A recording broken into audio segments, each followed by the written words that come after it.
तो अस्सलाम वालेकुम एवरीवन। लास्ट क्लास में हमने बात की थी इंडेमनिटी और गारंटी की। आज हम वहीं से कंटिन्यू करेंगे, इंडेमनिटी से और गारंटी से। सही है।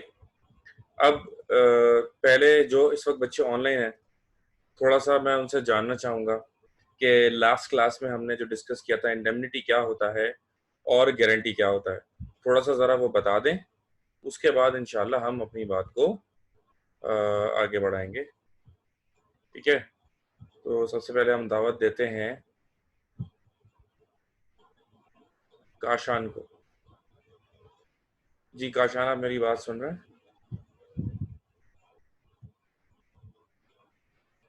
हेलो।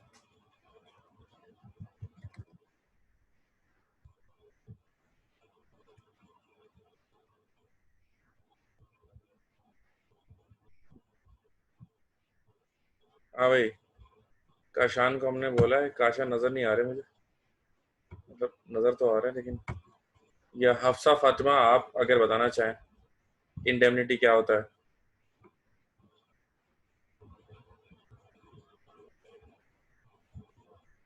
मिनाल, आप, क्या हो गया? कोई है जो बता सकता है? हाँ। अस्सलाम वालेकुम सर। वालेकुम अस्सलाम। आरम भाई आप आ गए। बाकी सबको आवाज़ नहीं जा रही है, ये लोग शर्मा रहे हैं। क्या सर, क्या पूछ रहे हैं? मेरा सवाल ये है कि इंडेमनिटी क्या होता है। इंडेमिनिटी। जी जी। लास्ट क्लास में हमने बताया था कि इंडेमनिटी और गारंटी सर, की डेफिनेशन मैंने आपको बताई थी और हमारी क्लास हो गई थी ख़त्म। तो हम वहीं से कंटिन्यू करना चाह रहे हैं। लेकिन मैं चाहता ये हूँ जानना कि इस वक्त जो बच्चे ऑनलाइन हैं, कितना उनको पता है कि सर ने क्या पढ़ा था लास्ट टाइम। कोई भी अगर आप में से जो ऑनलाइन है, कोई भी अगर कुछ बताना चाहे। यमुना, समी खान, अरहम, रिमशा, हसन, मिनाल, काशान, हफ्सा, कोई भी। No one.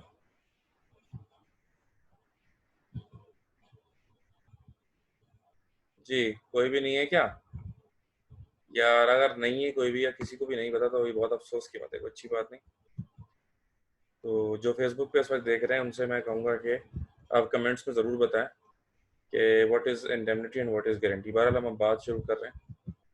तो ज़ाहिर है कि हम जिक्र तो पहले इसी का करेंगे कि इंडेमनिटी क्या होता है और गारंटी क्या होता है। तो बात दरअसल ये है कि इंडेमनिटी मैंने बड़ी डिटेल में लास्ट क्लास में पढ़ाया था। तो क्वेश्चन हम लिखते हैं, वो तो क्वेश्चन लिख के ताकि लिखते भी हम साथ साथ रहेंगे तो बेहतर रहेगा।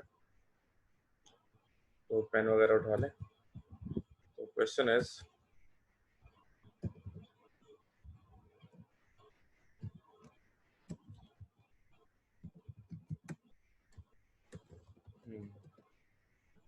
explain the difference between indemnity and guarantee. Explain the difference between indemnity and guarantee.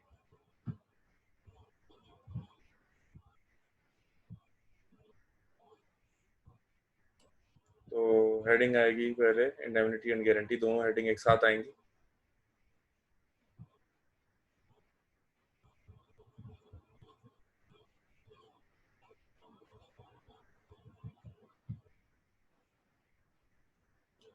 पहले हम लिखेंगे यहाँ पर इंडेमनिटी, ये आ गया गारंटी।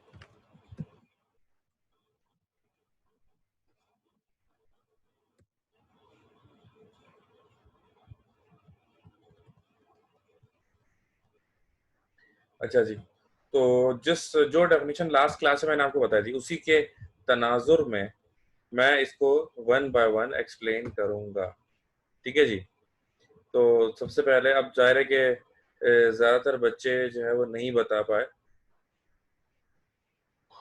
तो एक दो बच्चों ने बहरहाल कमेंट्स में लिखा है थोड़ा बहुत। देखें इंडेमनिटी क्या होता है। किसी एक पार्टी को नुकसान से बचाने का जो एग्रीमेंट होता है वो इंडेमनिटी होता है। तो इंडेमनिटी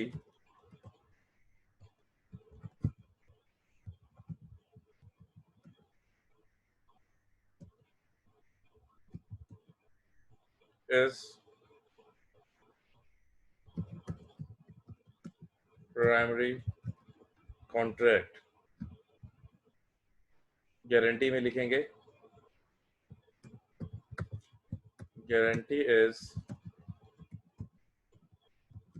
सेकेंडरी कॉन्ट्रैक्ट। तो इंडेमनिटी क्या होता है? इंडेमनिटी प्राइमरी कॉन्ट्रैक्ट होता है,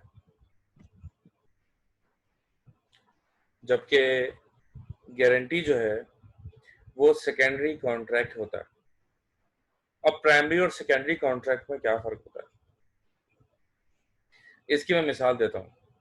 देखिए अभी दो भाई हैं जिनका नाम है काशान और एक का नाम है शहरियार। दो भाई हैं। अब अमूमन जो दही लाने की जिम्मेदारी है घर में वो है काशान की। अगर काशान दही लाने से मना कर देता है, काशान घर में नहीं है, काशान की तबीयत खराब है या कोई भी मसला है जिसकी वजह से काशान दही लाने से कासिर है, काशान दही नहीं ला सकता, अब दही लाने की जिम्मेदारी शिफ्ट करके दी जाती है शहरियार को। यानी पहले जिम्मेदारी जो है वो होगी किसकी? काशान की होगी। अगर किसी भी सिचुएशन में काशान अपनी जिम्मेदारी से काशान अपनी जिम्मेदारी पूरी नहीं कर पाता है, इन केस काशान अगर अपनी पूरी जिम्मेदारी नहीं कर पाता इन केस, तो फिर वो जिम्मेदारी किसको दी जाएगी? तो फिर वो जिम्मेदारी दे दी जाएगी शहरियार को। तो प्राइमरी जिम्मेदारी हो गई काशान की और सेकेंडरी जिम्मेदारी हो गई शहरियार की। यानी जिसके ऊपर फर्स्ट रिस्पॉन्सिबिलिटी जिसके ऊपर होती है, सबसे पहले जिसकी जिम्मेदारी होती है वो होती है जी प्राइमरी, और सेकंड नंबर पर जो जिम्मेदारी होती है वो होती है सेकेंडरी। तो इंडेमनिटी क्या है? Indemnity is a contract to fulfil the loss arises due to the course of business to any party। किसी को भी कोई लॉस हो जाता है in the course of business या किसी भी कॉन्ट्रैक्ट के अंदर, और आपने उससे इंडेमनिटी की हुई है कि अगर उसे लॉस होता है तो आप भर देंगे, तो किसी भी सूरत में अगर उसे लॉस होता है तो आपको भरना होगा। यानी कि अगर उसको लॉस होता है आपको भरना होगा।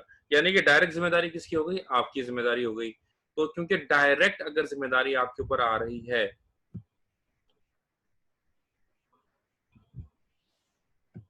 अगर डायरेक्ट जिम्मेदारी आपके ऊपर आ रही है तो दिस रिस्पॉन्सिबिलिटी इज प्राइमरी।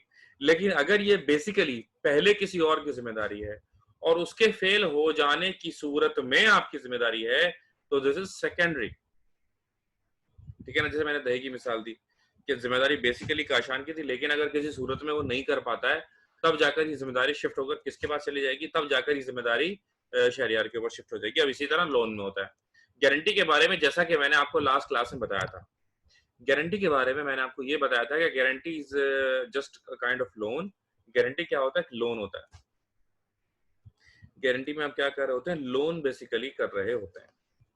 और जब आप किसी का लोन करते हैं, जब आप किसी का लोन करते हैं तो होता यह है कि बोरोवर की प्राइमरी रिस्पॉन्सिबिलिटी होती है, क्योंकि लोन लिया भी लोन लिया भी बोरोवर ने है तो देगा भी वही। ठीक है ना?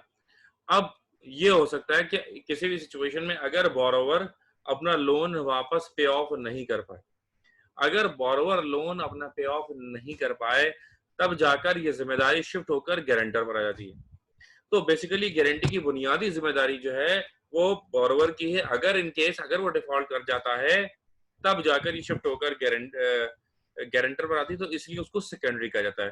प्राइमरी मतलब पहली और सेकेंडरी मतलब दूसरी।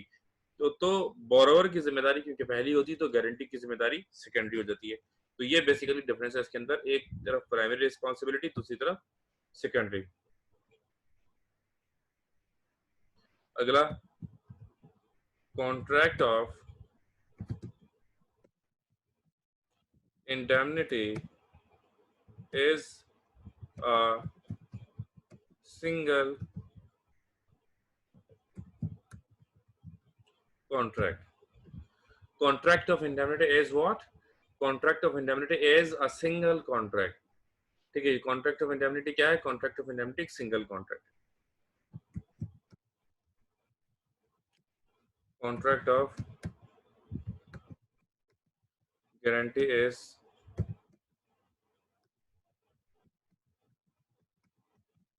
ट्रिपरटाइट कॉन्ट्रैक्ट. कॉन्ट्रैक्ट ऑफ गारंटी क्या है? ट्रिपरटाइट कॉन्ट्रैक्ट, यानी कि तीन तरफा कॉन्ट्रैक्ट है. और ये कॉन्ट्रैक्ट ऑफ इंडेमनिटी बेसिकली एक तरफा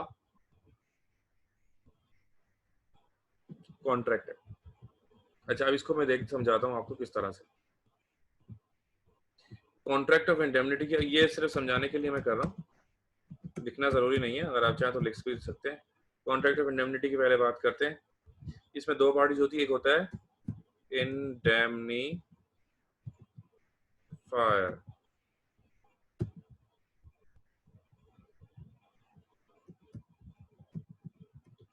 इंडेमनिटी होल्डर.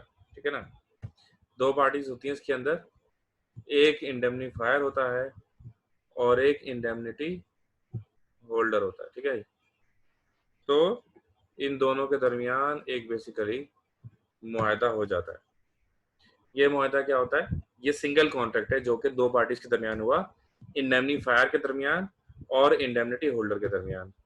अब ये इंडेमनीफायर कौन होता है और इंडेमनिटी होल्डर कौन होता है, ये मैं आपको बताता हूँ. ठीक है ना. इंडेमनीफायर बेसिकली जो होता है, नुकसान